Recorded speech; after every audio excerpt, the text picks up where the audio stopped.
Hello my lovely photogs, welcome back to another video. Welcome back to the visual patterns series, the series where we break down visual language into visual patterns so that we can understand the heuristics of visual language and how to best apply it to our photography. Now, if you don't know what any of those terms mean, make sure to check out the very first video in the series where I break down all of those terms and exactly why you would want to use visual patterns over something, say, like photography rules. Now, in this video, we're going to be covering color theory for photographers.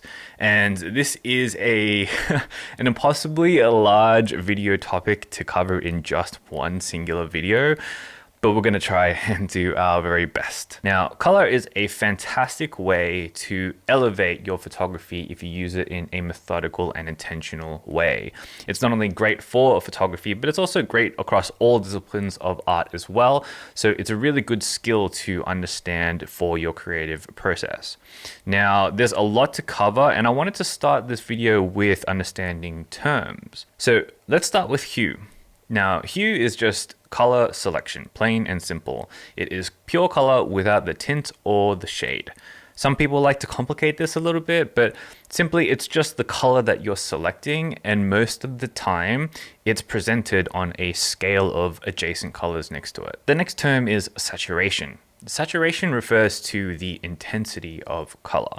So once we take a color, do we increase the saturation and make it more intense and more vibrant, or do we make it less saturated and more muted and understated? The next term is luminosity, which refers to how bright or how dark a particular color is.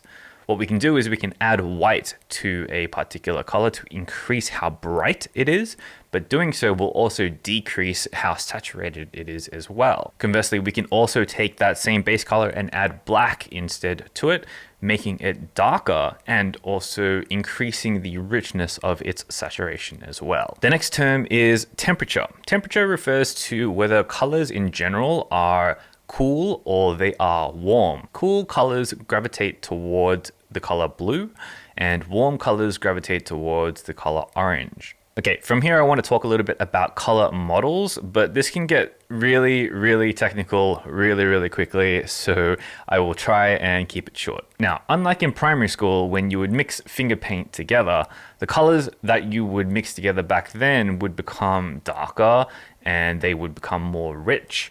Whereas in the digital space, actually the opposite is true. In the digital space, we work with a color space called RGB, and that doesn't actually work this way. You might have heard of RGB before, or you might have heard of sRGB as the color space before. What this means is that because we work on screens when we're taking digital photographs and we're looking at monitors and what have you, the screens actually project light at us. Each color, red, green, and blue, is an individual light. And when the lights are combined together, they equal more light until you get eventually white. Now, the whole thing about RGB gets a whole bunch more complicated than that, but that's another video for another time. All you really need to know is that as a photographer, you will be using the sRGB color space and will be working in RGB colors. All right, now we get to the interesting part, color psychology. Now, these are objective truths. These are not subjective truths, although they do have some subjective variants to them. The psychology of color has been greatly studied for a very long time now, and so a lot of these ideas are well established and have been proven. But as I mentioned about subjectivity, some of these colors have different meanings for different people, depending on what kind of culture you're from, depending on what kind of background you have, depending on external factors like branding and how submersed in that particular brand you are and what that means to you. Things like upbringing, things like environment, a whole bunch of external factors can change the overall subjectivity of what these colors mean to you. But in general, these are what the colors mean. Red is the color of danger, passion, excitement, love, and energy. Orange is the color of creativity, of happiness, friendliness, and confidence. Yellow is the color of warning, optimism, prosperity, and joy. Green is the color of health, nature, freshness, and luck. Blue is a color of calm, serenity, trust, and reliability. Purple is the color of luxury, wealth, virtue, and comfort. Black isn't a color, it is a contrast, but it can be seen as having sophistication, power, authority, and being evil. And white can be seen as clean and pure, simple, and innocent. The effective and selective usage of these colors in our photography can really help elevate our meaning in our images and help us tell the stories that we're trying to tell. So now that we know all of the meanings of these colors, what we can start to do is actually group them together in ways that look harmonious and ways that look natural together. So we can do so with what's called color harmony groups. Color harmony is simply the grouping together of colors in ways that look visually appealing, and there are some ways that are more appealing than others.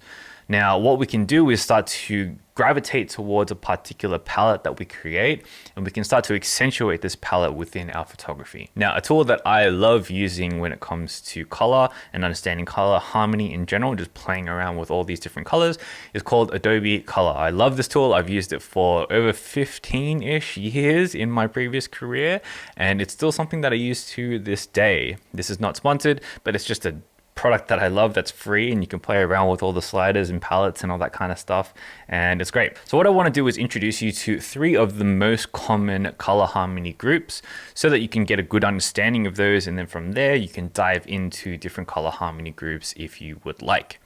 Now, the 3 color harmony groups that we have commonly in photography are analogous, monochromatic, and complementary. The analogous rule is 3 or more hues that are evenly fanned out from a key middle color on the wheel.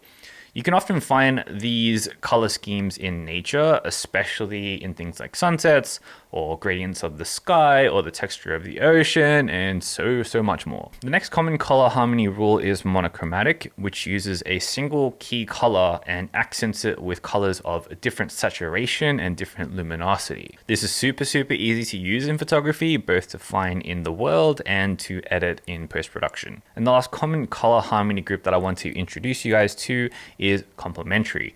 The complementary color harmony rule takes a key color and supplements it with the opposite color on the wheel. This creates a color contrast, which is quite appealing, and because of the contrast stands out quite a lot.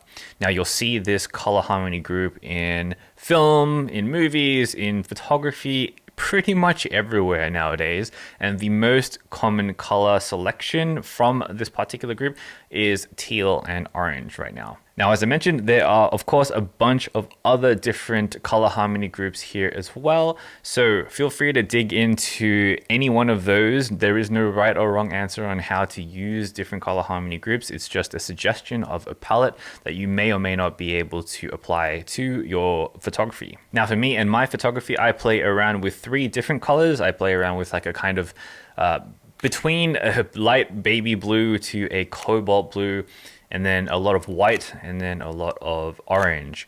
So oftentimes I'm actually using analogous colors when it comes to my orange. And for the blues, I'm tending towards a monochromatic palette with the whites and the blues working together. Alrighty, now that we know all of this information, now we can put it all together in something that's actually practical and we can actually put into practice. Now, when you're out shooting, go and ask yourself when you're shooting, why are you shooting the things that you're shooting, and how can you use color specifically to accent or to bolster or to even help the story that you're trying to tell. Try and push yourself to deliberately incorporate color into your work and specific colors, and do it with intention. Now, if you're looking for a habit-based practice to go out and do yourself, and at the risk of sounding like a broken record, because I feel like I give this advice every single time, but in different ways, spend the entire week with one singular color and shoot that color every single day of the week. Shoot 10 of that same color, different compositions, every single day, so that you end up at the end of the week with 70 different images of the same color. Now, this might sound really simple and mundane and kind of boring, but I assure you it is extremely difficult. It is very hard, and it is going to push you and stretch you creatively in order for you to find these compositions and be able to identify these things in the real world. Now, this practice works really well, and I'll tell you why. When you physically get out there and physically take that image, that burns that particular item, that composition into your subconscious. So at the end of the week, you'll end up with 70 different compositions that you can quickly recall for that particular color when you need it. You might not need it now, you might not need it next year, you might not even need it a couple of years down the road, but knowing these compositions exist based on this color is something that's super, super powerful for your recall, for you to be able to use to give meaning and help tell the story that you're trying to tell in your photography. Now, consider this example. You're doing street photography and you decided to pick the color red this week, and you find this amazing red brick wall. Now, people are walking past this wall and you taking a photo of someone plus this red wall, it would be a pretty good composition. But because you're doing red, if you are practicing red, then you would know that green is a complementary color to red. And so if you are studying red for that particular week, rather than just taking a photo of any person walking past this wall, if you were to wait for a person that was wearing green, that would make the composition a whole bunch stronger potentially. Or at least you would have the foresight to be able to put that together in order to potentially tell that story that you're trying to tell.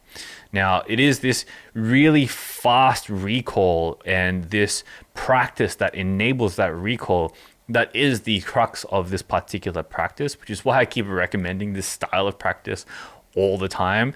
We call them photo assignments. So you can think of it like that. You are assigning yourself a task to do so that you can practice it, so that you can get good at it, so that you can recall it quickly down the line and really start to improve your photography.